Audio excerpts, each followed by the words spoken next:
ஷாபான் பிறை 15 மஹரிபுக்கு பிறகோ அல்லது இஷாவிற்கு பிறகோ ஆனை திறந்து வைத்துக் கொண்டு சூரத்துல் யாசீனை 3 தடவை ஓத வேண்டும் கொண்டிருக்கிறார்கள்.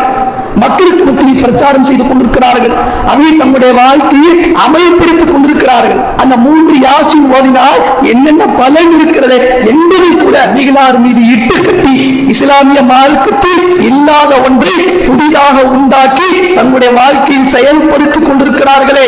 யோசித்து பார்க்க வேண்டும் மக்களே, சிந்தித்து பார்க்க வேண்டும். மஹரிபுக்கு பிறகோ அல்லது இஷாவிற்கு பிறகோ யாசீன் சூராவை 3 தடவை ஓத வேண்டுமா? அந்த 3 தடவை ஓதினால் ஒவ்வொரு தடவைக்கும் ஒவ்வொரு பலன்கள் நமக்கு இருக்கிறது சொல்லிக் கொண்டிருக்கிறார்கள். முதல் தடவை யாசீன் சூரா ஓதினால் நாம் செய்த பாவத்தை அல்லாஹ் மன்னித்து விடுவான். பாவ மன்னிப்பிற்காக யாசீன் சூரா ஓதப்படுகிறது. நபிகள் நாயகம் ஸல்லல்லாஹு அலைஹி வஸல்லம் அவர்கள் குர்ஆனை ஓதினால் நன்மை என்று சொன்னார்கள். நன்மை எந்த அளவிற்கு இருக்கிறது?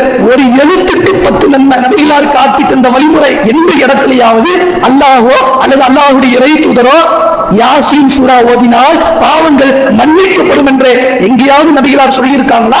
நபிகளார் சொல்லாத ஒரு விஷயத்தை யாசீன் சூராவை பிறை 15 ஷாபான் பிறை 15 முதல் தடவை ஓதினால் நம்முடைய பாவங்கள் இறைவன் மன்னிப்பான் என்று இஸ்லாமிய மார்க்கத்தில் இல்லாத ஒன்றை இட்டு கட்டி வாழ்க்கையில் செயல்படுத்திக் கொண்டிருக்கிறோம். யோசித்து பாருங்கள், இது வலிக்கிறது கிடையாது.